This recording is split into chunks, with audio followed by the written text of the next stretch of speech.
Hey everybody, it's Allie, and welcome to our Y&R chat for Sunday, January 27th, 2013. So the entire Jack and Stephanie thing is just gone, just erased pretty much. That whole thing was such a strange storyline tangent, almost as if it were just for shock value, and then 3 weeks later it's completely gone, no consequences, nobody really got in trouble. It was Victor who set that entire series of events into motion.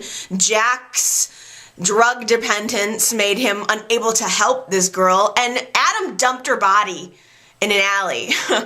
Yet it's pretty much all forgiven now. I guess nobody really wanted the truth to come out, and I mean, Jack was the closest to really wanting to clear his conscience and tell people about it. He had this really awkward conversation with Stephanie's father, the congressman, this week. The congressman was in Genoa City at the athletic club, and Jack was, shook his hand and sat down with him for just a moment, and the congressman scolded Jack a little bit. I think really hurt Jack to have to face her family and understand the depths of what had really happened and who it had really affected.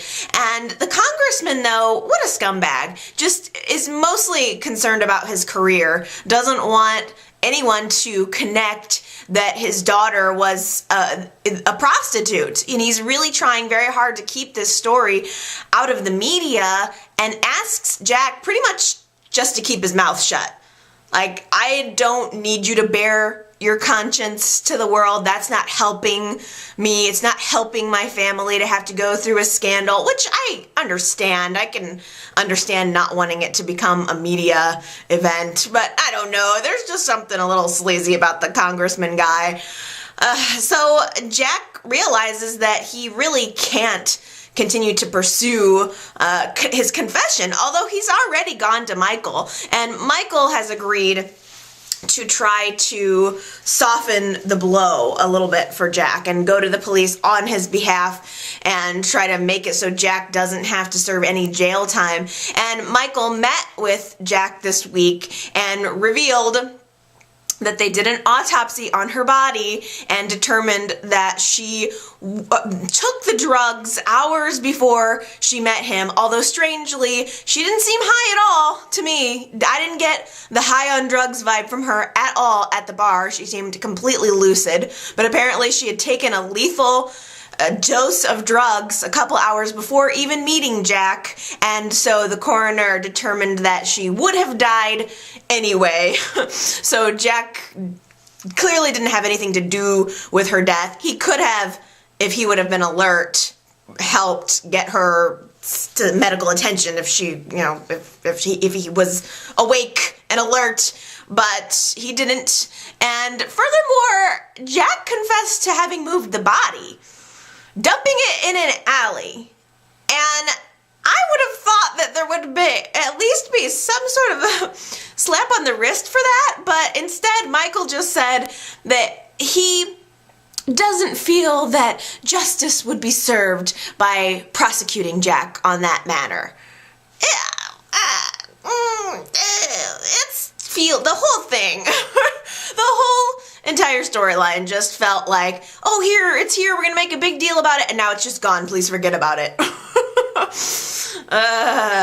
It was pretty scandalous, and now that I think about it, there have been several times throughout the week where someone has mentioned the fact that Jack dumped her body, had tossed her body out like it was garbage. In fact, it was, I think, the congressman that really reamed him about that. And Jack didn't do that. It was Adam. And I think it's interesting how Jack has, I think maybe with me and with some of the fans, bared a lot of the blame for everything that happened with Stephanie. But why is it that Adam can just dump a body And it just slides right off of him. We don't hold it against Adam. I guess it's because we accept that Adam is a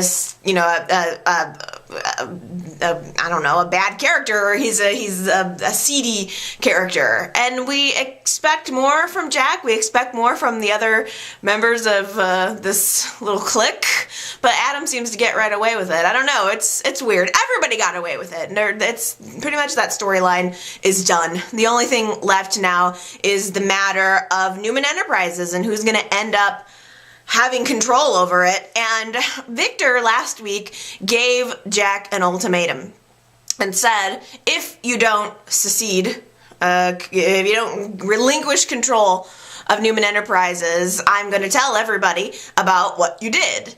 And so Victor goes to see Jack to find out what his answer is, and of course tries to force his hand, and Jack reveals that he is stepping down from Newman Enterprises. He's walking away from the company. But here's what I don't get.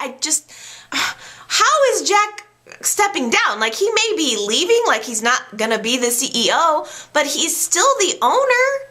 He still owns the company, so he can't possibly walk away. I don't get it. Like, he's leaving Adam and Billy in charge of the company, but he didn't sell them the company. So I don't get it. It just doesn't make any sense to me whatsoever. I mean, Victor seemed to be very happy to know that Jack was one step removed from Newman Enterprises, but he still has the control. I don't know.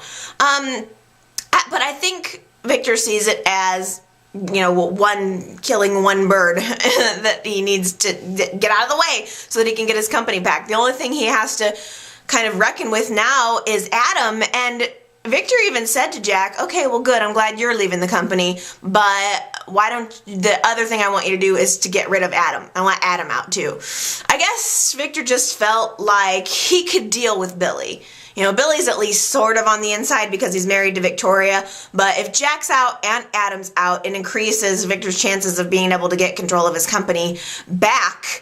And Jack refused to do that. In fact, Jack got very indignant with Victor, and it was kind of an intense scene because, Jack is now a new person, supposedly, after this whole thing with Stephanie has gone down. He's got a little bit of just indignance about him, and he said to Victor, how did we get here? How did we get to the point where the most important thing to both of us are these companies? Like, how long are we going to continue to do this? How long will the feud go on? And even though I appreciate the sentiment, Jack was all for it when he was on top of his game and when he was getting control of Newman Enterprises, and now all of a sudden he's stepping back and kind of putting it on Victor, like it's Victor's fault that there's this feud.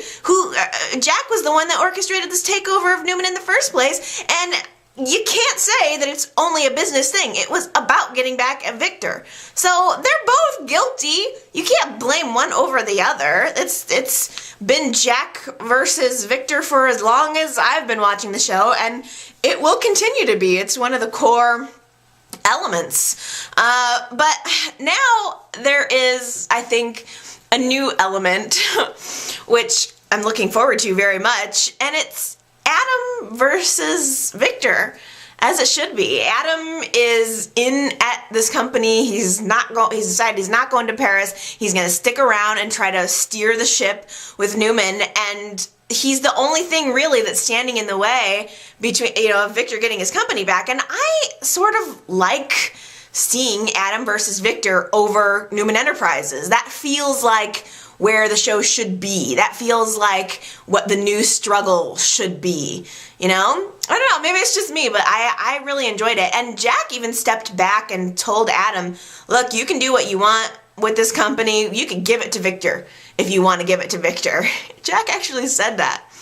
And Adam says no. He feels like his place is at that company. Adam is his father's son. And this week, I'm really seeing so many similarities. It's so funny how Adam had the least to do with Victor growing up, and he ended up being the most like him. And there was this just brief little, maybe 5-second moment on Friday's show, I believe it was, where Adam was in Victor's office staring out the window, and it was just like what Victor has done many, many times. How many scenes have we seen of Victor just standing at his window, staring out upon the world? And it was Adam this time doing that. And I thought it was very appropriate, and it's giving me hope that it's kind of going in that direction, and I'm enjoying it. But there was also this Adam versus Billy element, because Jack had appointed both Adam and Billy as co-CEOs, but Adam totally one-upped Billy. Adam called a secret board meeting. Conveniently, Victoria didn't get the memo, but he called it a meeting of the board, which is weird that none of the Newmans would have been on it, because Victor's on the board, Nick and Victoria. As far as I know, there's only like 3 other people, and I don't think Tucker was there. I don't know, weird. But apparently, Adam called a sneaky board vote and got them to vote out Billy. So Adam is now in complete control. Not only is he the only CEO, but he fired Billy too and got him out of the way. I love it. This is where I felt like it should be. If anybody is going to be stealing Newman Enterprises at this point in the story and in the history of YNR, in the canon of YNR, it feels like it should be Adam. He is in complete control of Newman Enterprises, as long as he can control himself. Adam and Chelsea's relationship is over. I'm really surprised, for as many Adam and Chelsea fans as there were, and as goo goo gaga as everyone was over them, I am really surprised that YNR broke them up. And they've given them a couple of chances to try to get it back together, the last one being this supposed trip to Paris, or not even a trip, moving to Paris. And as soon as that fell through, Chelsea realized that he's never leaving and he's never changing. And they had this really open and frank conversation this week about how, she said, I've given up so much for you, and you are never going to give this up for me. When are you going to give something up for me? Why is this company so important to you? As if we have not heard that whole story and that whole line before. Is this sounding familiar to anyone? I mean, Adam is his father's son, and they're sitting on the stairs this week and just like talking it out and just being really honest about who they both are and what they both want. And Chelsea hasn't known Adam for that long. She knew Adam during this weird period where he decided to be good Adam, angelic Adam, and it was just fleeting, and we all knew that that was just fleeting, that he would kind of return to his old ways, and he did. And now Chelsea wants a divorce, and it's with a capital D. There's no softness. It's just happening. The relationship is over. She realizes it's never going to be what it was. And as much as I think Adam does want to save the relationship, he's only willing to go so far. He's only willing to sacrifice so much, and what she's asking is beyond what he's willing and able to give at this point. So Chelsea is destroyed. She put all her eggs in the Adam basket, and now it's going to be gone. At best, she's going to get a bunch of money from him, and that's great, but I mean, there's more money to be made. She'll never have what she really wants, and that's him. And there was this really dramatic moment this week where Chelsea breaks all of the pictures in their house. She's looking at pictures of them, and she just smashes them onto the ground, just throws them everywhere, and there's shattered glass all over the place. And it's the shattered relationship. It's very symbolic of their shattered relationship. And the only one she has now is Chloe, kind of, and Chloe's sort of a half friend. I don't even think Chloe's a great friend, because Chelsea called Chloe right after Adam left and said, I really need a friend. Can you come over? And Chloe was all caught up in her world and was like, no, I can't, but I'll see you tomorrow. And there was just, I don't know, something about that where I thought, if one of my girlfriends called and really, really needed me, I would be there in a heartbeat. I mean, she wasn't even doing it. Chloe wasn't even doing anything. She was hanging out with Kevin and plotting and planning their whole deal. But I just thought, I think Chloe is kind of a fair weather friend. If Chelsea didn't have Adam's money, I wonder if Chloe would be friends with her at all. If Chelsea didn't have this designing talent, I wonder if Chloe would want to have anything to do with her. So, I don't know. And then they met. Chloe comes over to the house the next day, sees the broken pictures all over the place, and goes into, all right, good, I'm glad you're done with him mode, and decides to take her out, to get out of the house, the mausoleum, takes her to the athletic club, where Chelsea's basically just moping, like leaning over the dinner table, just sad, practically weeping onto the tablecloth, and Chloe's trying to cheer her up. They talk about the business and really putting their heart and soul into that, and Chloe makes a suggestion that Chelsea needs to start moving on, and that the first step in moving on would be to have revenge sex with some random guy. And the weird thing was, Kane walked in at exactly this moment, and Chloe sort of implied to Chelsea that, you know, you need someone like Kane to have revenge sex with. And I was so shocked, especially because we all know what happened between Chloe and Kane.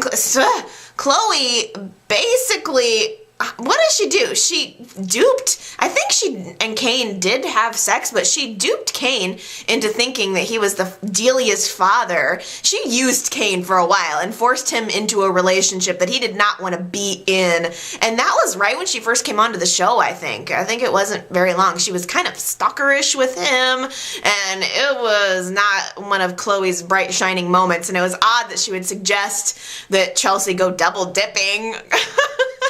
That's not very attractive. But, you know, she said, not necessarily Kane, but you need to find someone like Kane. Tall, dark, handsome, easily disposable. And then there was this strange little scene where Chelsea is sitting at the table and she knocks over and spills her drink. And I don't know if she did it on purpose or on accident. You guys will have to let me know what you think about that. It looked on accident, but I don't know. And Kane was sitting across the room. Chloe had already left at this point, so it was just Chelsea at the table. Kane was sitting across the room, and he walked up to her and, like, handed her his handkerchief. Such a gentleman. Kane is such a gentleman. I really would totally have sex with him. But I don't want Chelsea to, or anyone else besides Lily necessarily, to have sex with Kane. But more sexy time with Kane would be really, really good. Anyway, what was I talking about? Chelsea, oh yes. I don't know what's going to become of Chelsea. I think that there seemed to be a little bit of an implication that she might get involved with Alex, but I don't know if that's still in the cards. Part of me just thinks I would not be upset if Chelsea left the show. I don't know where there's a place for her. If they can come up with some interesting thing to do with her, I'm all for it. But as it stands right now, she's not my favorite, and I don't need to really keep seeing her. Adam, on the other hand, I'm really enjoying, because after he and Chelsea decided that they're absolutely going to get a divorce, he goes to Newman Enterprises and sits down at his desk with a bottle and starts getting drunk. And it's something about the way Michael Mooney plays it. Before he even revealed that he had a bottle, he just does this thing with his mouth where it's like his mouth feels heavy or thick or something, and that's how he plays drunk, because I knew right away, like, Adam's drunk. And you can just imagine him sitting there. I mean, that's where he went after having this conversation about divorce with Chelsea. He doesn't go to a bar. He doesn't go to the athletic club. He goes to his office to sit behind his desk to drink, because he realizes that he has given up his wife, his life, to sit behind that desk. He made a choice. He chose to stay there. And Sharon walks in, catches him, realizes that he's drunk, tells him that he's being a total idiot. She ends up asking him what's up with Chelsea, realizes that they're going to have a divorce. She's like, that's totally stupid. And if you're going to act like this, if you're going to be this kind of a jerk, drinking and not getting your crap together, then I'm just going to quit. And Sharon quits, says she's going to stop working at Newman Enterprises. And it was such a good role reversal, because it was Sharon a couple of months ago who was ruining her life drinking, and Adam came in and saved her, and now it's her opportunity to save him. And they're at the end of their little exchange, there was this final scene between them where Adam is begging her to stay. She just quit. He doesn't want her to leave, and he actually says to Sharon, if you stay, it will save me. Can you save me, Sharon? And the scene kind of pulls away, and that was it. And we got nothing more out of that. That was like the end of that day's show, and we never went back to that night. So we don't really know what her answer to that question was. We don't really know what happened between them. And I think it works because it's just kind of foreshadowing that now Sharon's going to be repaying the favor that he did for her. And I'm for it. I really am. I have gone through so many emotions about Adam and Sharon, and I cannot help that I feel chemistry there, and I cannot help but feel excited that they seem like they're on the road to being back together. They just work. They just do. I know that there are a lot of people that don't like them, and frankly, I know that I shouldn't like them for as many horrible things as they've done to each other, but I just do. And now it's nice seeing them working together. The next scene that we really saw between them was them working on a project like nothing was really happening. I mean, or nothing had happened, just kind of being really nice. Obviously, Sharon decided to stay there for him, and just the fact that she was there, that sort of answered the question, can you save me? If you stay, it will save me. And she did stay, and they're in there working on whatever business they need to work on. I mean, for crying out loud, the CEO is in his office with his ex-wife, and they're just working on their little projects, and Mason comes in and offers to get them lunch because they've been working so hard, and he suggests a little place around the corner where they are serving, I think, Creole food. Actually, the chef is from New Orleans. Oh, what do you know? So they bring in a little bit of a New Orleans style gumbo and whatnot, and they have a little New Orleans style feast there amongst the papers and the computers and all of their work. I mean, come on, could it be any more obvious that this is where we're heading? Such a nice callback to their time in New Orleans, where they just decided to put the past behind them, that everything horrible that he did to her, and it was just over. They were gonna just move on, and that's the vibe that I got for them from this whole scene, that they were finally going to just move on and start out as friends and work their way up to more, because there was a palatable tension between them, or obviously electricity kind of in the air. I could practically hear the sparks. And as soon as they finished lunch, Adam left the office. In fact, I think he said something about that he had something important to do. And it showed up a little bit later. He was at the athletic club where he's staying now because he's left, Chelsea is staying at the athletic club. But he really just wanted to get out of the room.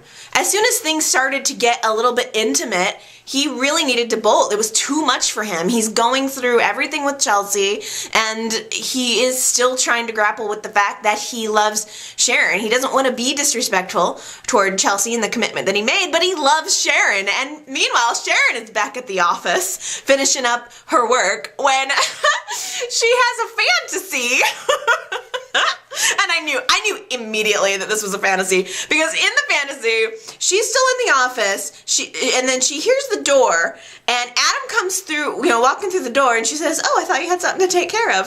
And he says to her, you know how I told you that it was Paris that broke me and Chelsea up? Well, that's not true. It's really because I still love you. And they start embracing and kissing, and I knew it was Sharon's fantasy. I'm like, this is not really gonna happen, especially because they capped the whole thing off like with desk sex.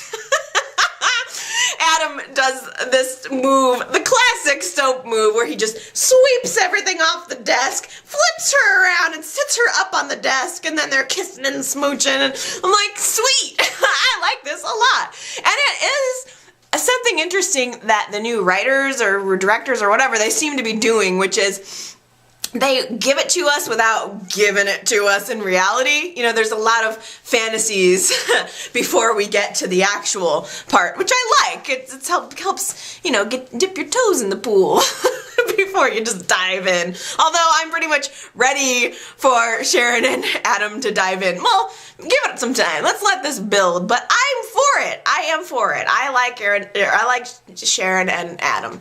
I just do. I always enjoyed the dynamic of Adam and Sharon versus the world.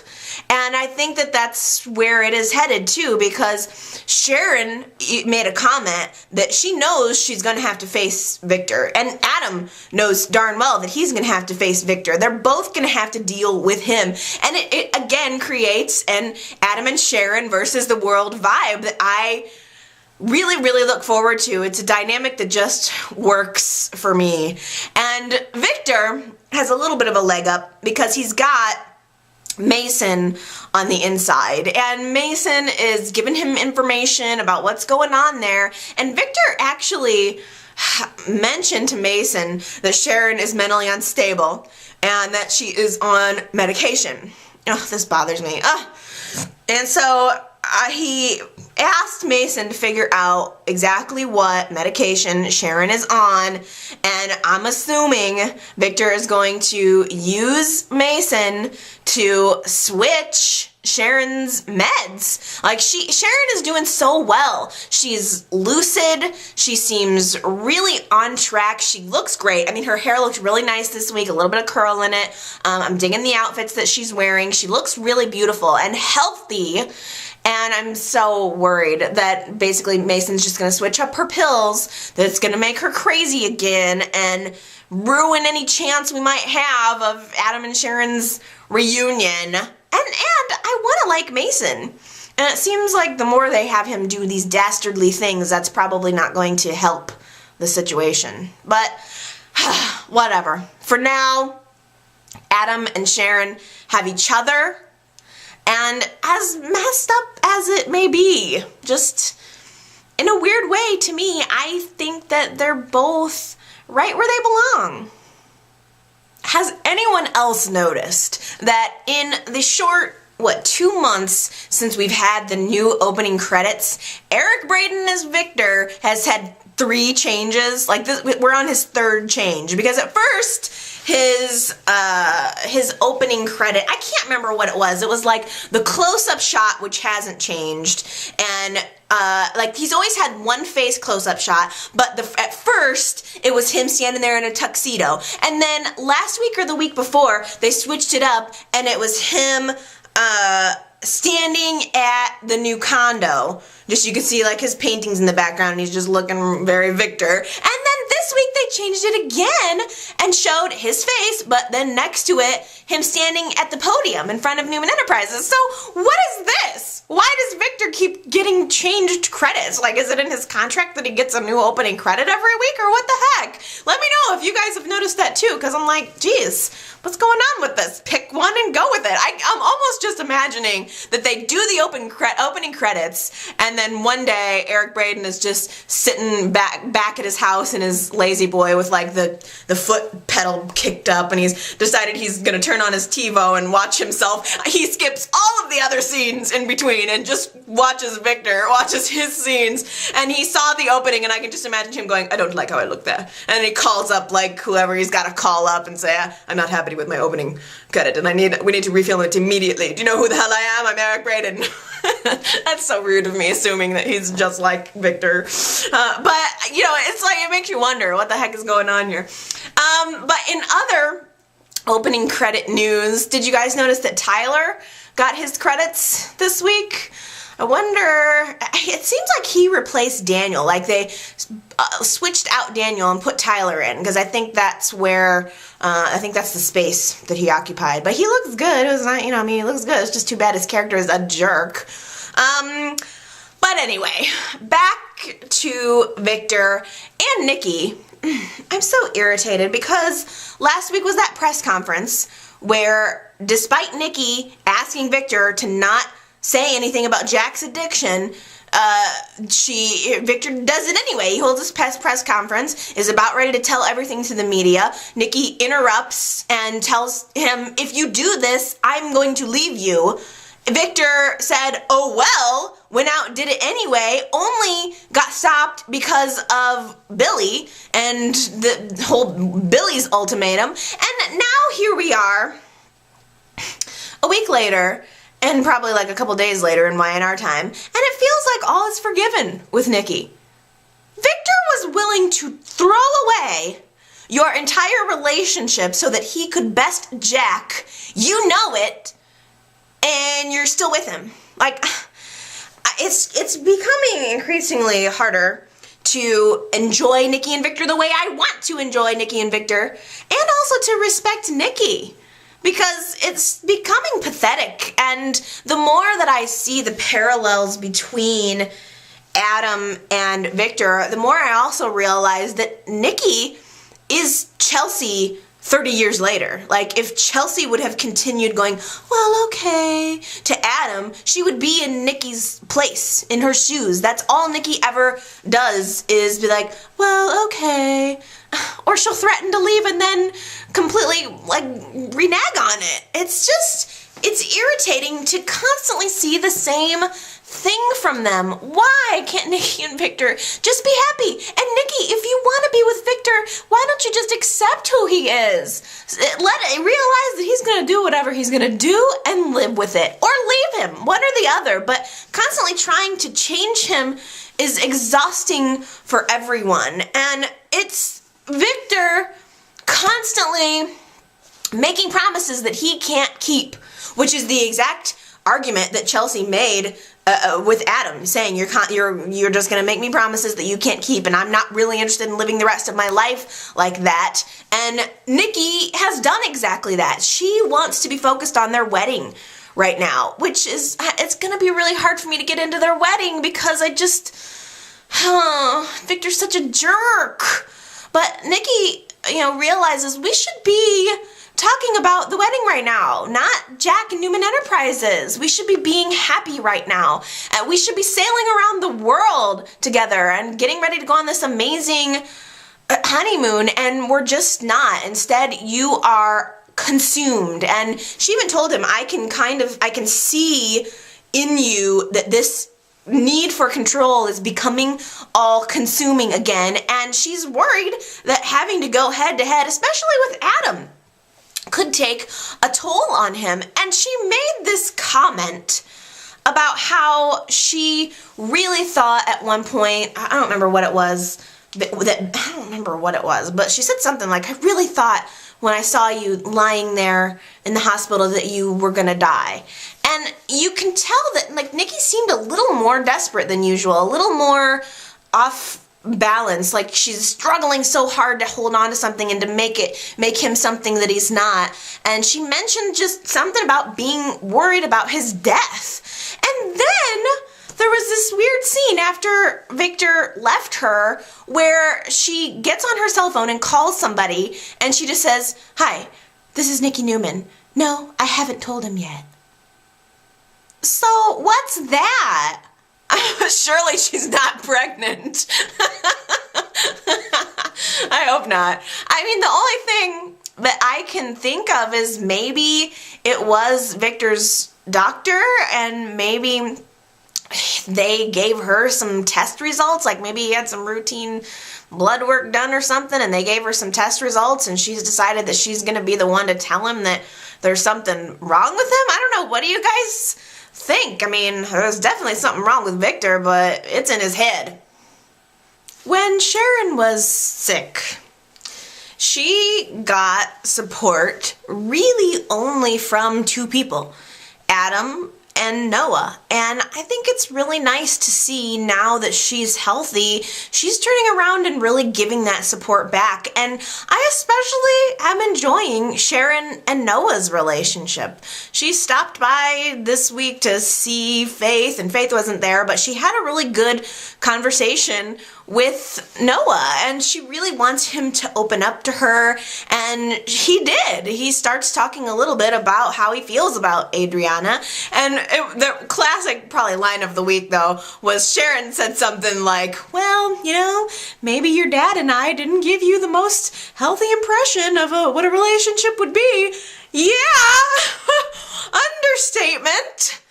Sharon and Nick always loved each other, but they had their fair share of drama. I know that I loved Nick and Sharon, I really did. And if we could go back in time and put them back together and make Cassie still alive, I would be 100% for Nick and Sharon. But I think the Nick and Sharon purists tend to forget that they did have a lot of issues in there. Nick cheated, Sharon cheated. It wasn't all magic. I mean, they had their fair share of problems, and I just think it's interesting that she mentioned that to Noah. But I am enjoying her spending time actually connecting with her kids, and she wants to help Noah. She knows that he's in trouble, and Alex, boy, he is really putting the pressure on, and Noah is at the breaking point. I assume Alex knew eventually Noah would get tired of covering for Adriana. Noah has tried to cut her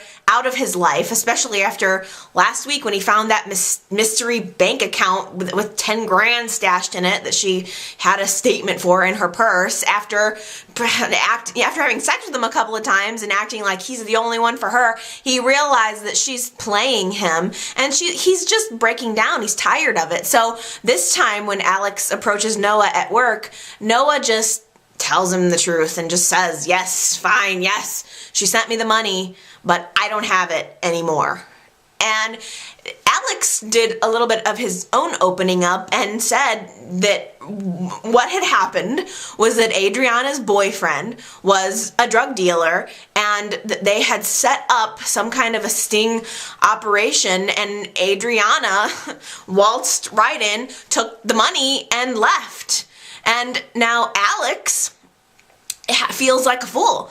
I mean, he was with this station. I mean, there's a lot of people that were around. They set up this big drug bust, and then the genuine, some random person who really wouldn't have normally been involved, a factor that they didn't count on, walked in, stole the money, and made Alex humiliated. So Alex is wanting to retain the money, but also try to retain his career. He's embarrassed about all of this. So he revealed a little bit of his motive too, although I still think that a good twist would be if that was a lie.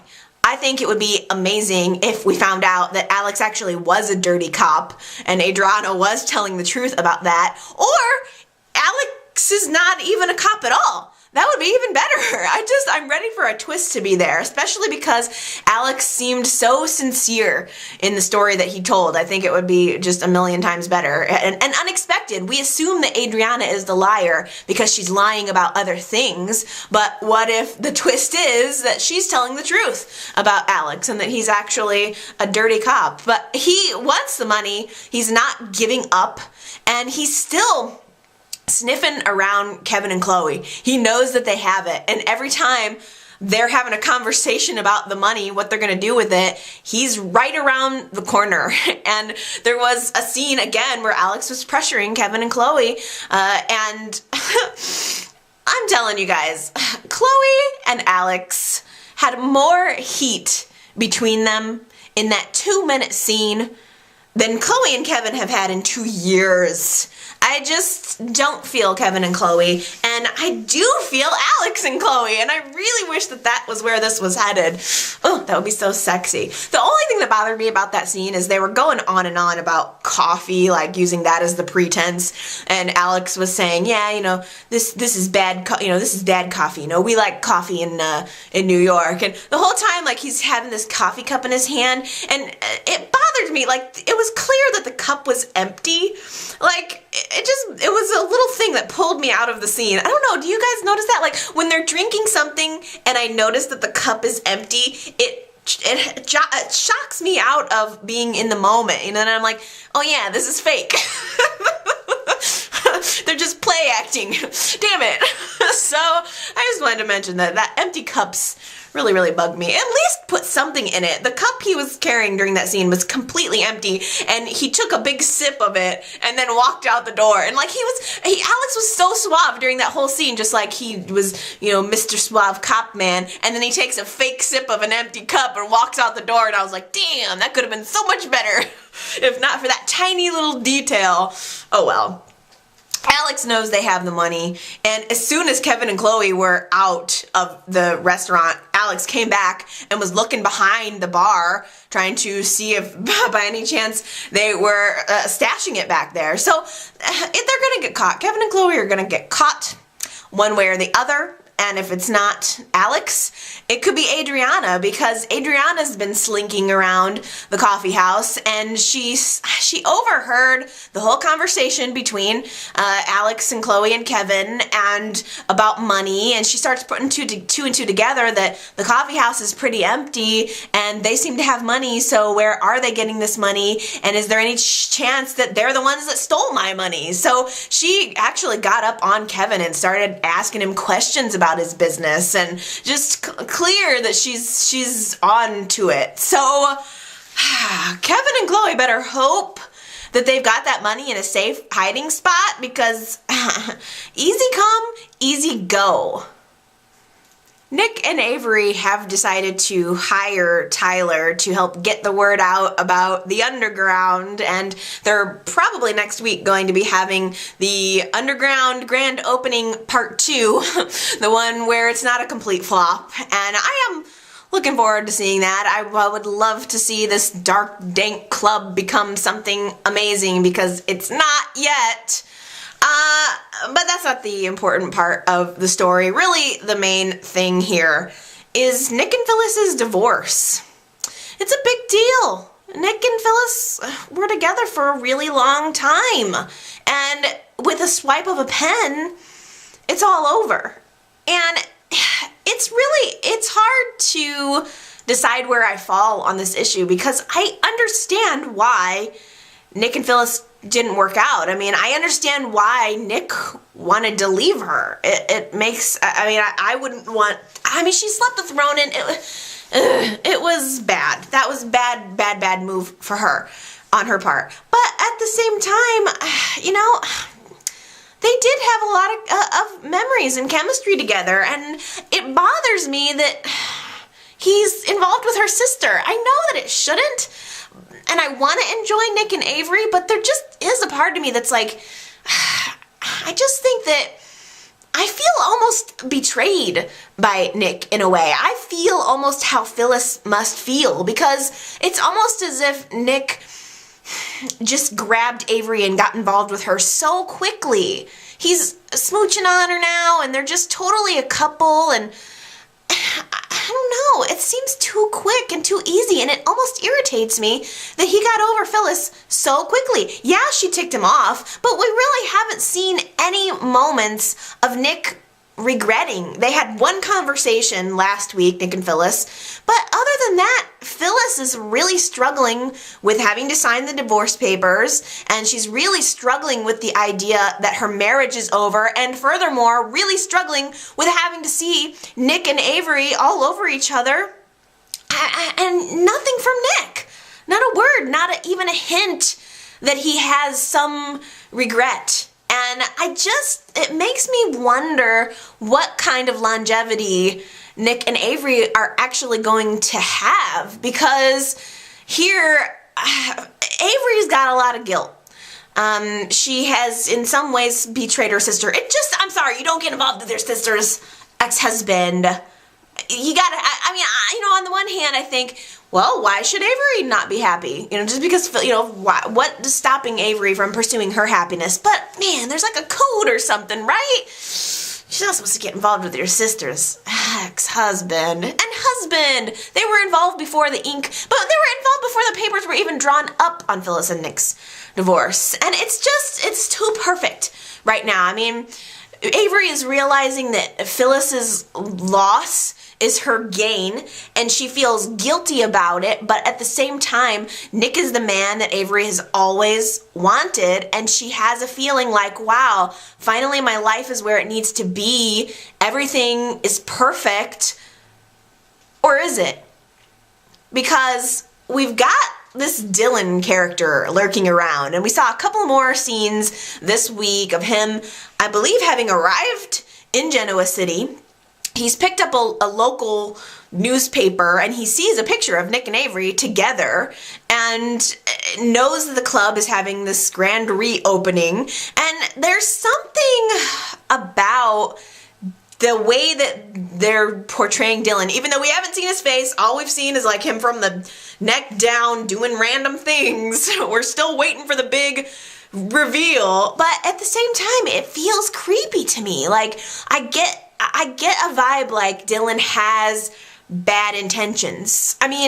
He has, for some reason, had to or decided to keep it a secret that he's not dead, and he is aware that Avery is moving on. He sees this smoochy picture in the paper of her getting involved with Nick Newman, and I wonder if he, best case scenario, just wants to get his woman back, or worst case scenario, wants to do some kind of damage. I don't know, but he knows about the club opening. I'm assuming that he's going to be there, at least lurking, but Avery has to go out of town. She's not going to be there for this grand reopening. She has to go do a lawyer gig. But before she leaves, she wants to make sure to really drive home that she's the one for Nick, and she decides to have a little sex with him at the underground before she leaves. And it was cute. They are cute together.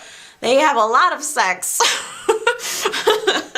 Nick is just like, he's sexually charged, because every woman he's ever been with, there has been a lot of sex. Him and Sharon, sex. Him and Phyllis, sex. He's had a lot of sex with not random, but other women, random, non-relationship sexes through the years, and now with Avery, it's sex. And it was kind of cute, but they decided to start it downstairs at the bar, but then take it upstairs to finish. Was anybody else kind of creeped out because I thought, ooh, Noah and Adriana were up there having sex just a few hours ago. Ooh. All Phyllis has to do is sign on the dotted line, and her marriage to Nick is over. And she realizes that it's a heavy, heavy thing. She's sitting at Crimson Lights, looking at the papers, trying to decide if she's going to sign them, when Christine walks in. And dang, I gotta tell you, there is just something about that rivalry that really works. I am enjoying Phyllis versus Christine. They have quips back and forth. They hate each other. There's so much history there, and it's like a scab that just got picked open with the revelation that Phyllis was the one who tried to run down Christine and Paul and almost killed them. And it's as if that has taken Chris to a new level of, I don't know, vindictiveness or, I don't know, something. It's like Chris isn't as sweet and saccharine as Phyllis implies. Maybe in the past, Chris had this sort of angelic thing going on, but not even really. Chris, I don't think Chris is some innocent dove. I think Chris does try to do the right thing.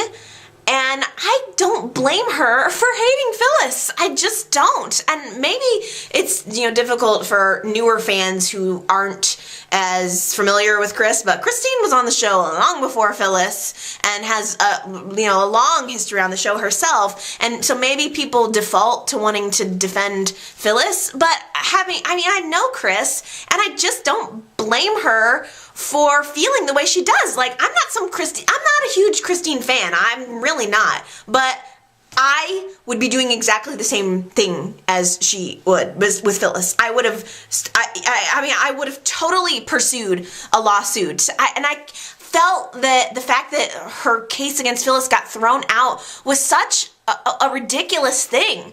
I mean, it's so weird that Phyllis totally did that crime, and in the end, the judge threw out the case and scolded Christine for, finding this loophole that she was a federal agent, and, it all turned back on Christine and blew up in her face, which just gives her more reason to want to get revenge, and I just don't blame her for it.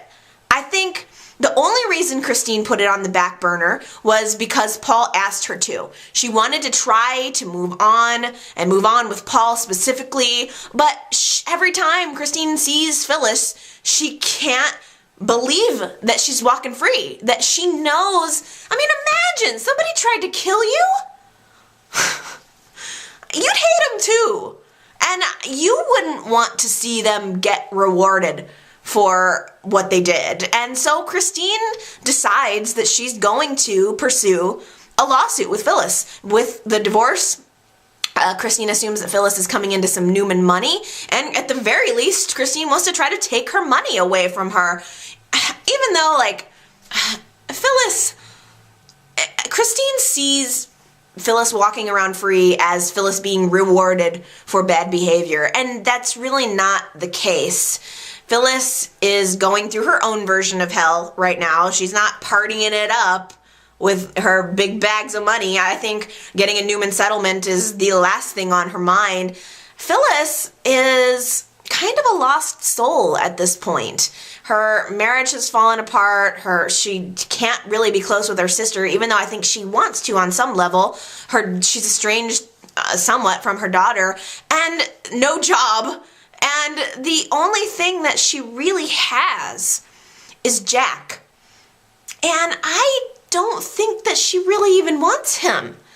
I feel like Jack is a runner-up in her mind. Although, there was a scene after Phyllis's confrontation with Christine where Jack shows up in the back of Crimson Lights, and they're talking about how they've been there for each other, and they share a kiss, which I felt that Phyllis kissed back for the very first time. I mean, Jack and Phyllis shared a kiss on Thanksgiving, they shared a kiss on Christmas, and for the first time, Phyllis was actually kissing back. It wasn't just one kiss, it was many, and she had her hands on his face, and I really think she was trying. But the second she pulled away and they pulled away and they started talking about it, Phyllis was saying, I can't do this. I'm going through a divorce right now, and I can't be this for you, and you can't be this for me. And it's a shame, because I always used to think that Phyllis and Jack were good together, but that was in the past. Too much has happened. Now I just don't know. Every time Phyllis and Jack are together and they kiss or they have an intimate moment, I think the whole thing just smacks of desperation. They just can't be with who they really want to be with, and Phyllis humors him because she knows that he wants her, and I don't want it that way. I want them to be together if they really want to, not because they can't have what they really want. And Jack, dang, he just has never been able to have a successful relationship. I think Jack's best bet at having a relationship with Emily. I wish they would bring Emily back for him. He needs something fresh. And Phyllis has had it all and destroyed it all. So, I don't know, maybe she's just better off being alone where she can't do any damage to anyone else. Jamie woke up from his coma this week, and the first words that he said to Lauren was, Fen. I mean, right there, what else can you say? I mean, I think Lauren had asked him, like, what happened or something, and he just said, Fen. And Paul overhears this and has to imply to Lauren that maybe Fen had something to do with Jamie falling off the roof. But Lauren is super defensive. Lauren does not want to believe that her son is capable of something like this. And she furthermore thinks that Paul is projecting. Like, just because Paul had this experience with Ricky doesn't mean that she's going to have this experience with Fen. And I can't blame her. Her loyalty is to her son. And actually, my friend Erin actually made the most brilliant comment to me last week that I completely forgot about. But Fen is really a chip off the old block because Lauren was the original bully. She was so mean to Tracy. Horrible. She did horrible things to Tracy. And now we're seeing Fen having that type of behavior too, bullying Jamie. And not to mention that Michael had a very, very dark past too. He was he was a stalker. He stalked Christine. And so Fen has some dark, dark genes running through his body. And it might just be that Lauren doesn't want to believe that her son could turn out like her. I mean, Lauren has had a long time to recover and, she's awesome now and she's got her stuff together. But when you're going through that teenage angst and even into your 20s, you have a lot of hormones going and a lot of insecurity and you don't really know who you are and it's a one big jumbled mess of craziness. And I think maybe she just really doesn't want to believe that her son could be following a similar path as her and Michael. Now, meanwhile, as Lauren is at the hospital with Jamie, Michael is at the apartment with Fen. And there's this moment where Michael gets all district attorney on Fen and tries to get him to confess because Michael is not blind. He is not willing to think the worst, but he can't deny the signs that Lauren doesn't want to see. And during that scene, I think Fen almost confessed. You could tell that Michael was saying to him, it doesn't matter anything that you did, your mother and I are still always going to love you. Just tell us what happened. And I really thought Fen was going to confess when the phone rang and it was Lauren and the conversation got cut short. But even before that conversation between Michael and Fen was alone in the apartment crying. I mean, he had tears coming down his face and he was trying to text Summer and tell her that, what happened to Jamie. And it's clear that he feels horrible. I mean, or whatever, something's going on. He hates that this situation has happened. He realizes he's in trouble. Michael takes Fen to the hospital to see Jamie because Lauren tells him that he's woken up for a little bit.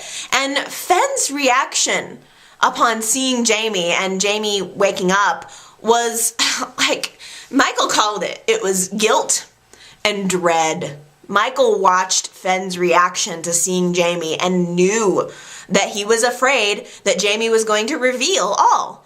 And I hope, on the one hand, I hope he does. I hope Jamie just spills it. I want to know exactly what happened, and I want Lauren and Michael to know what exactly has happened because they've got these, Lauren especially has these blinders on, and it's even causing a little bit of hard feelings between Lauren and Paul, which I don't like because they've always had a really great friendship. But Paul has a hunch. He's knowing the signs now. He's not about to make the same mistake twice. Paul goes back to the roof, finds the camera. that Fenn took a picture of Jamie with and brings it back to the hospital, gives it to Lauren and Michael.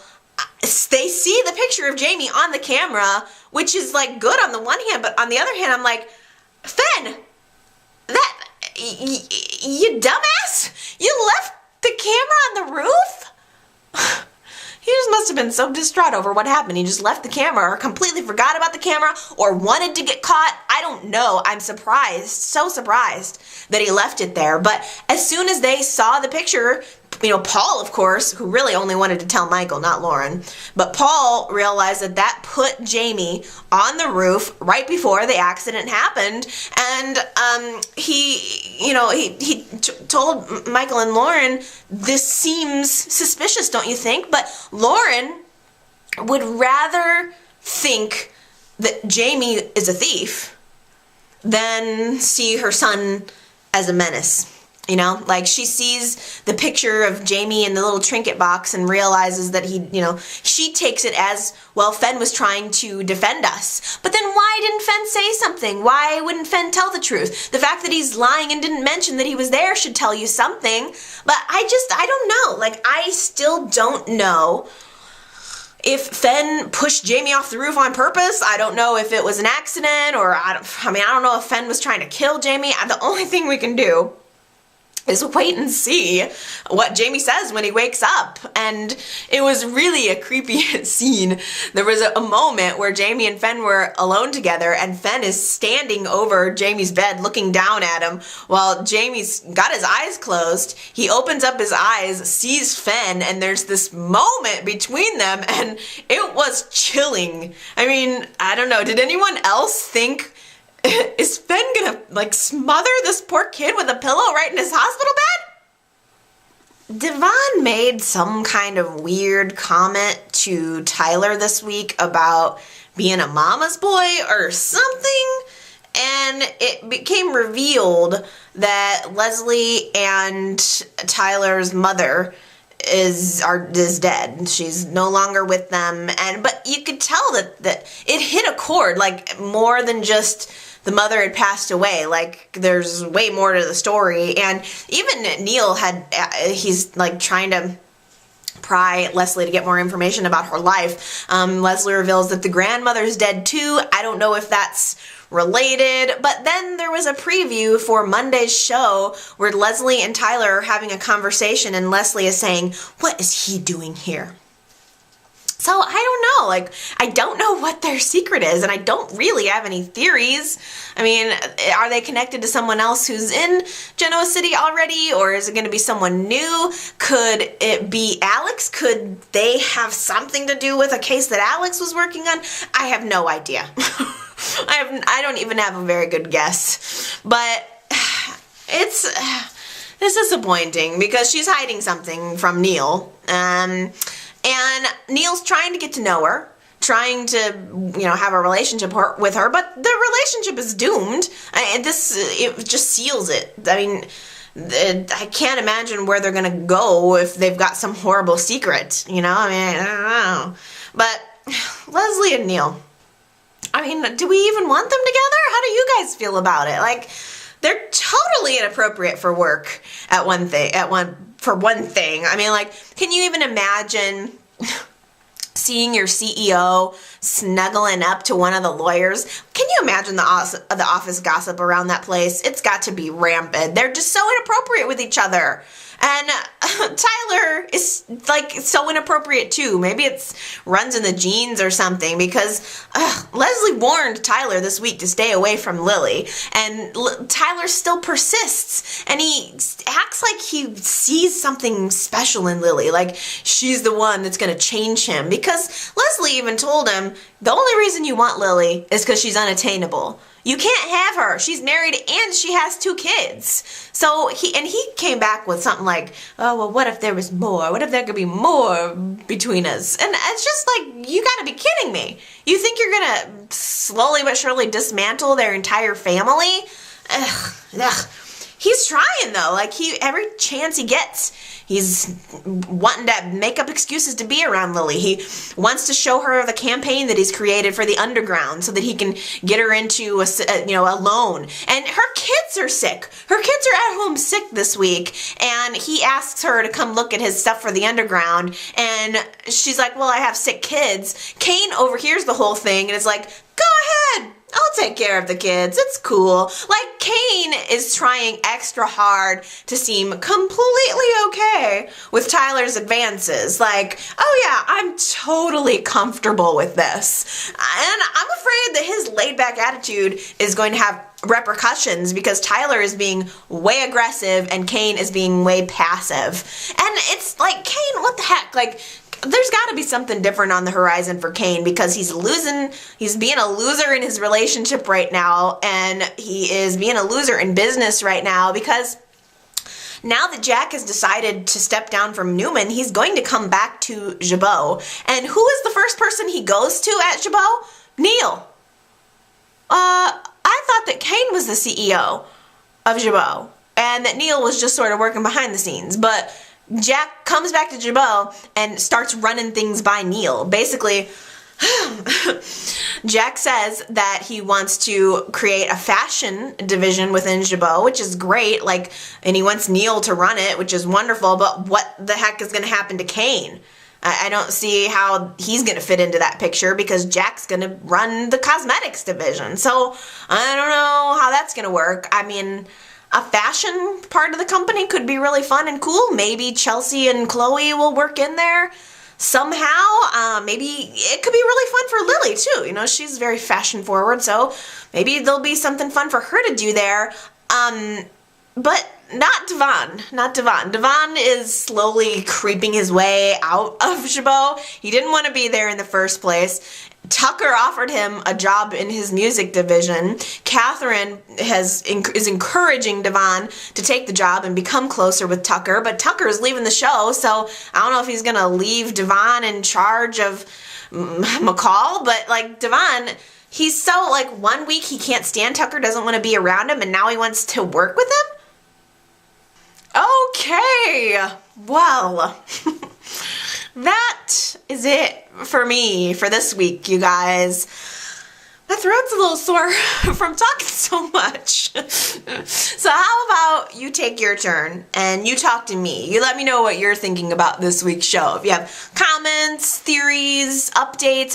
I don't know if there's any casting updates I'm missing. It seems like Y&R tried to work in a couple of scenes for Eden this week, but I heard that she's leaving the show too. But I'm not getting very good casting updates. If anybody has a link or a good place where I can get casting updates, please feel free to message me that because I feeling a little bit behind here on that. But so anything else you want to tell me? Feel free. There's a comment box here below, and go ahead and use it. Okay. I hope everybody has a good week. I love you lots, and we'll see you next time. Bye.